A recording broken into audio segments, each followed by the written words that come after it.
बुढ़ापा, सत्य को स्वीकार करें। नमस्ते दोस्तों, आज हम एक महत्वपूर्ण विषय पर चर्चा करने वाले हैं, बुढ़ापा। बुढ़ापा हर किसी के जीवन में आने वाला है और हमें इस सत्य को स्वीकार करना है। लेकिन क्या बूढ़े व्यक्तियों को समाज का बोझ मानना सही है? नहीं, ये सही नहीं है। इस कहानी में हम देखेंगे कि बूढ़े व्यक्तियों को समाज के लिए एक संपत्ति मानना चाहिए।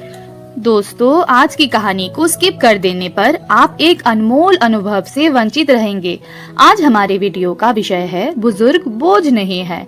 इस वीडियो में हम जापान की एक अद्भुत लोक कथा के बारे में सुनेंगे।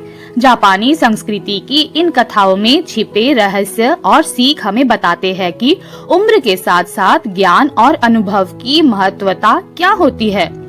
तो चलिए बिना देर किए आइए इस रोमांचक यात्रा में साथ चले और जापान की प्राचीन दुनिया में खो जाए। अगर आप हमारे चैनल पर नए हैं तो जरूर से जरूर बेल आइकन को प्रेस करके चैनल को सब्सक्राइब करें ताकि हर रोचक कहानी और नई अपडेट्स आप तक सबसे पहले पहुंच सके। जापान के एक राज्य में किसी वक्त कानून था कि बुजुर्गों को एक निश्चित उम्र में पहुंचने के बाद जंगल में छोड़ आया जाए। जो इसका पालन नहीं करता था उसे संतान समेत फांसी की सजा दी जाती थी। उसी राज्य में पिता पुत्र की एक जोड़ी रहती थी। दोनों में आपस में बहुत प्यार था। उस पिता को भी एक दिन जंगल में छोड़ने का वक्त आ गया। पुत्र का पिता से अलग होने का बिल्कुल मन नहीं था, लेकिन क्या करता, कानून तो कानून था। न मानो तो फांसी की तलवार पिता पुत्र दोनों के सिर पर लटकी हुई थी। पुत्र पिता को कंधे पर लादकर जंगल की ओर चल दिया। जंगल के बीच पहुंचने के बाद पुत्र ऐसी जगह रुका जहां पेड़ों पर काफी फल लगे हुए थे और पास ही में एक छोटी सी झील भी थी। पुत्र ने सोचा कि पिता की भूख प्यास का तो यहाँ इंतजाम है, रहने के लिए एक छोटी सी झोपड़ी बना देता हूँ। 2 दिन तक वो वही लकड़ियाँ काटकर झोपड़ी बनाने में लगा रहा। पिता के विश्राम के लिए एक तख्त भी बना दिया। पिता ने फिर खुद ही पुत्र से कहा, अब तुम्हें लौट जाना चाहिए। भरे मन से पुत्र ने पिता से विदाई ली तो पिता ने उसे एक खास किस्म के पत्तों की पोटली पकड़ा दी। पुत्र ने पूछा कि ये क्या दे रहे हैं? तो पिता ने बताया, बेटा, जब हम आ रहे थे तो मैं रास्ते भर इन पत्तों को गिराता आया था, इसलिए कि कहीं तुम लौटते वक्त रास्ता भूल न जाओ। ये सुना तो पुत्र जोर जोर से रोने लगा। अब पुत्र ने कहा कि चाहे जो कुछ भी हो जाए वो पिता को जंगल में अकेले नहीं छोड़ेगा। ये सुनकर पिता ने समझाया, बेटा, ये मुमकिन नहीं है। राजा को पता चल गया तो दोनों की खाल खींचने के बाद फांसी पर चढ़ा देगा।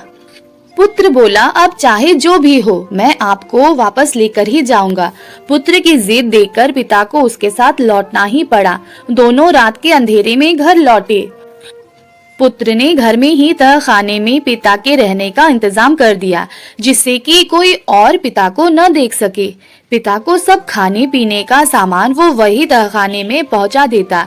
ऐसे ही दिन बीतने लगे। एक दिन अचानक राजा ने राज्य भर में मुनादी करा दी कि जो भी राख की रस्सी लाकर देगा उसे मालामाल कर दिया जाएगा। अब भला राख की रस्सी कैसे बन सकती है? उस पुत्र तक भी ये बात पहुंची। उसने पिता से भी इसका जिक्र किया। पिता ने ये सुनकर कहा कि इसमें कौन सी बड़ी बात है, एक तसले पर रस्सी को रखकर जला दो। पूरी जल जाने के बाद रस्सी की शक्ल बरकरार रहेगी। यही राख की रस्सी है, जिसे राजा को ले जाकर दिखा दो। कहावत भी है, रस्सी जल गई पर बल नहीं गए। बेटे ने वैसा ही किया जैसा पिता ने कहा था। राजा ने राख की रस्सी देखी तो खुश हो गया। वादे के मुताबिक पुत्र को अशर्फियों से भर दिया गया। थोड़े दिन बाद राजा की फिर सनक जागी। इस बार उसने शर्त रखी कि ऐसा ढोल लाया जाए जिसे कोई आदमी बजाए भी नहीं, लेकिन ढोल में से धाप की आवाज लगातार सुनाई देती रही। अब भला ये कैसे संभव था? गले में ढोल लटका है, उसे कोई हाथ से बजाए भी नहीं और उसमें से धाप सुनाई देती रहे। कोई ढोल वाला ये करने को तैयार नहीं हुआ। ये बात भी उसी पुत्र ने पिता को बताई। पिता ने झट से कहा कि इसमें भी कौन सी बड़ी बात है। पिता ने पुत्र को समझाया कि ढोल को दोनों तरफ से खोलकर उसमें मधुमक्खियां भर दो। फिर दोनों तरफ से ढोल को बंद कर दो। अब मधुमक्खियां इधर से उधर टकराएंगी और ढोल से लगातार धाप की आवाज आती रहेगी। पुत्र ने जैसा पिता ने बताया वैसा ही किया और ढोल गले में लटकाकर राजा के पास पहुंच गया। ढोल से बिना बजाए लगातार आवाज आते देख राजा खुश हो गया और फिर उसे मालामाल कर दिया। लेकिन इस बार राजा का माथा भी ठनका। उसने लड़के से कहा कि तुझे इनाम तो मिल ही गया, लेकिन एक बात समझ नहीं आ रही कि क्या पूरे राज्य में अकेला तू ही समझदार है? कुछ राज तो है, राज बता तो तुझे दुगना इनाम मिलेगा। इस पर लड़के ने कहा कि ये राज वो किसी कीमत पर नहीं बता सकता। राजा के बहुत जोर करने पर लड़के ने कहा कि पहले उसे वचन दिया जाए कि उसकी एक मांग को पूरा किया जाएगा।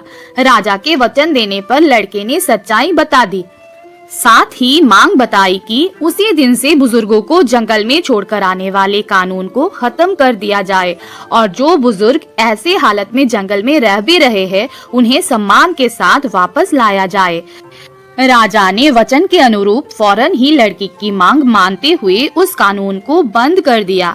साथ ही जंगल से सब बुजुर्गों को वापस लाने का आदेश दिया।